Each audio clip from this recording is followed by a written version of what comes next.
Hello everyone and welcome back to Sindhi school of excellence. Case studies का सिलसिला जारी है।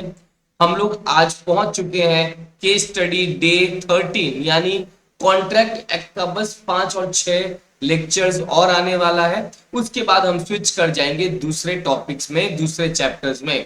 आई होप आप पहले की केस स्टडीज देख रहे हो और बहुत अच्छा लग रहा होगा आपको और बहुत फायदा मिल रहा होगा उन केस स्टडीज को। अगर अच्छा लगा यार तो प्लीज लाइक शेयर और कमेंट जरूर कर देना, बिकॉज ये केस स्टडीज एग्जाम पर्सपेक्टिव से बहुत इंपॉर्टेंट है।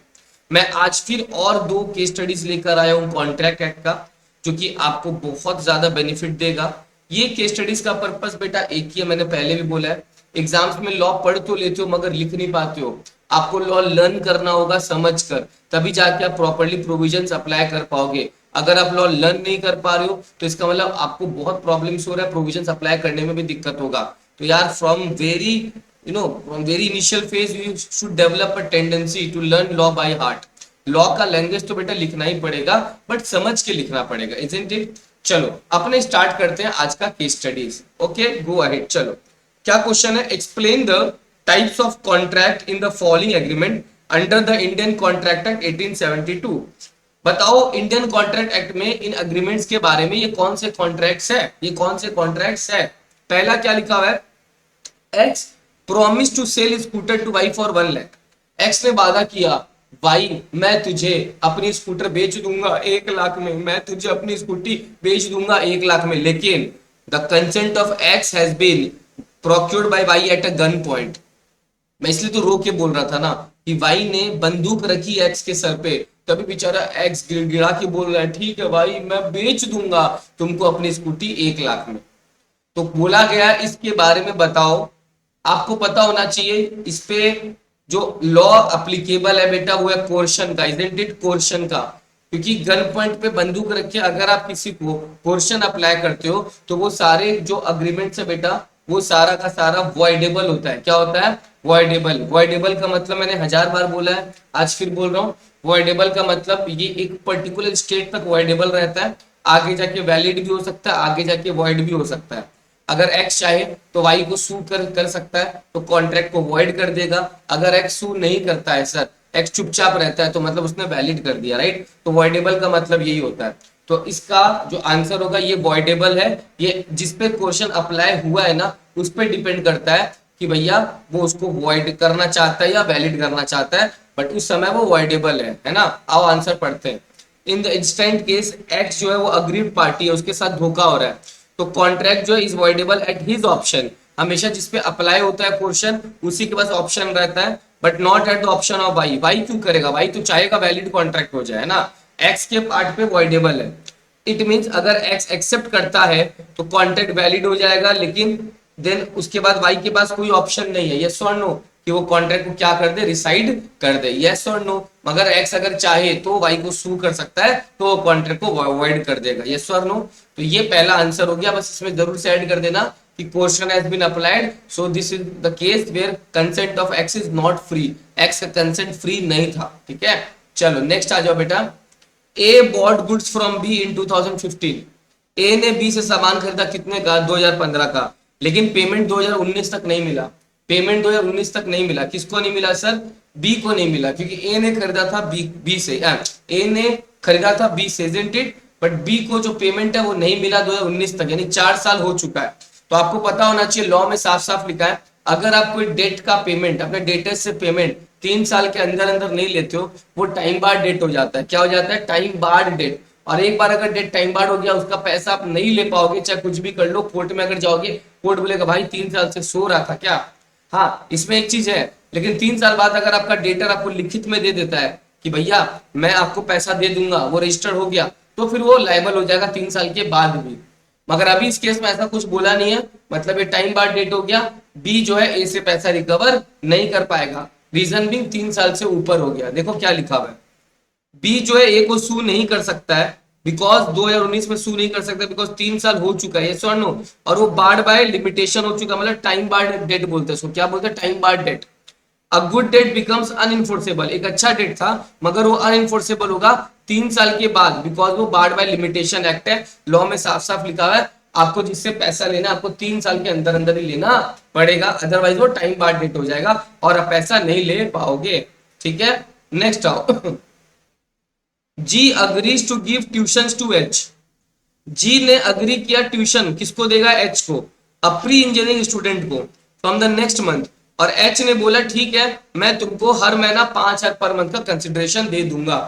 तो यहाँ पे जी जो है वो अग्री कर चुका है ट्यूशन देने के लिए एच को, और एच ने भी अग्री कर दिया है कि वो कंसिडरेशन दे देगा 5,000 पर मंथ। आपको क्या लगता है ये कैसा कॉन्ट्रैक्ट है सर? ये तो है तो वैलिड, मगर ये एग्जीक्यूटरी है। क्या है सर? एग्जीक्यूटरी मतलब दोनों साइड से काम होना बाकी है। जी ने अभी तक पढ़ाया नहीं है एच को और ना एच ने पैसा दिया है, तो ये एग्जीक्यूटरी है बेटा। क्या है? एग्जीक्यूटरी मतलब दोनों साइड से होना बाकी है, तो इस ये वैलिड है मगर ये एग्जीक्यूटरी है, इजंट इट? एग्जीक्यूटरी मतलब दोनों साइड से बाकी होना। देखो क्या लिखा है, where G agrees to give tuition to H, a pre-engineering student, from the next month, and H in consideration promised to pay G 5,000। Contract executory है बिकॉज अभी तक वो कैरी आउट हुआ नहीं है, तो ये माना तो जाएगा एग्जीक्यूटरी है मगर एग्जीक्यूटेड नहीं है। जो हो जाता है वो एग्जीक्यूटेड है और जो होना बाकी है वो एग्जीक्यूटरी है। क्लियर? एग्जीक्यूटरी को एक पार्टी की तरफ से भी हो सकता है। अगर मान लो जी ने पढ़ा दिया एच ने पैसा नहीं दिया तो जी के लिए एग्जीक्यूटेड हो गया मगर एच के लिए एग्जीक्यूटरी है। ठीक है, चलो अब अपने आते हैं बेटा नेक्स्ट केस में। क्या लिखा समझो ध्यान से। Mr S aged 58 years was employed in a government department. He was going to retire after 2 years. Mister S का उम्र हो गया था 58 साल, वो गवर्नमेंट नौकरी करता था, 2 साल बाद वो रिटायर होने वाला है। तो मिस्टर डी ने प्रपोजल दिया मिस्टर एस को कि भाई तू अभी रिटायर कर दे, वॉलंटरी रिटायर कर दे ताकि मैं तेरे प्लेस में अपॉइंट हो जाऊं। ठीक है, तो मिस्टर डी एस को प्रपोजल दे रहा है कि तुम आज गवर्नमेंट नौकरी से रिटायर ही हो जाओ, 2 साल का वेट मत करो। और मिस्टर डी उसके लिए क्या करेगा, 10 लाख रुपया देगा मिस्टर एस को। तो यहाँ पे मिस्टर एस जिसका उम्र 58 साल है, 2 साल बाकी है, बट उसको मिस्टर डी लालच दे देता है कि भाई तू आज रिटायर हो जा और अपने जगह मेरे को रख ले, 10 लाख रुपया रख ले। मिस्टर एस पहले तो रिफ्यूज करता है, लेकिन बाद में वो सोचता है अरे यार 2 साल में मैं जितना कमा लूंगा ना सरकारी नौकरी में, उससे डबल तो मेरे को ये बंदा दे रहा है। तो इससे मिस्टर एस क्या करता है, ये सोच के मिस्टर डी की बात मान लेता है और ये अग्रीमेंट एक्सेप्ट कर लेता है और वो रिटायर हो जाता है, यही सोच के कि मिस्टर डी जो बहुत ज्यादा पैसा दे रहे हैं। अब आपको पूछा गया बताओ ये अग्रीमेंट वैलिड है क्या?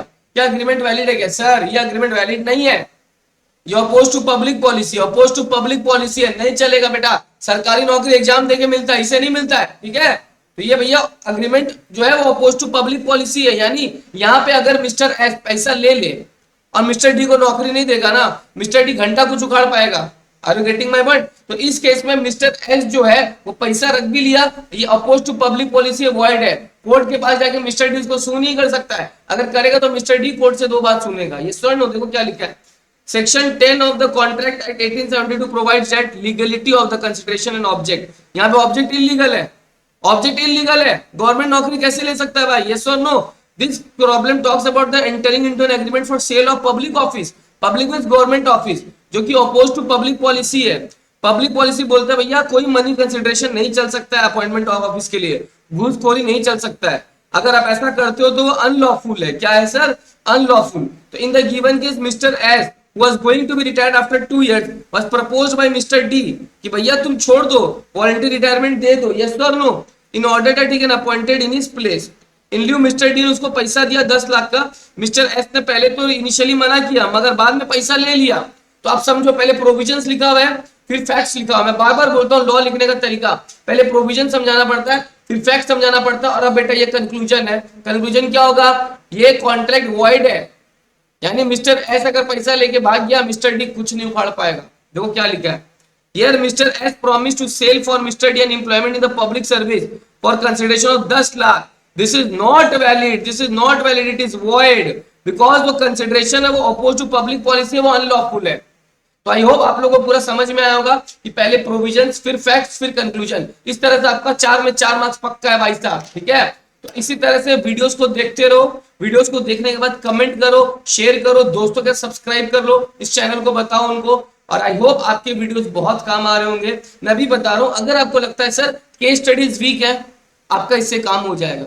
लेकिन अगर लगता है नहीं सर मेरे को कंसेप्ट चाहिए, तो भैया ऑप्शंस है हमारे पास, रिकॉर्डेड वीडियोस है सिर्फ और सिर्फ आपके लिए, वो भी एकदम रीजनेबल कॉस्ट में। तो आप चाहो तो उन्हें परचेज कर सकते हो। उनको अगर आपको डिटेल चाहिए आप डेफिनेटली व्हाट्सएप पे मेरे को टेक्स्ट कर सकते हो।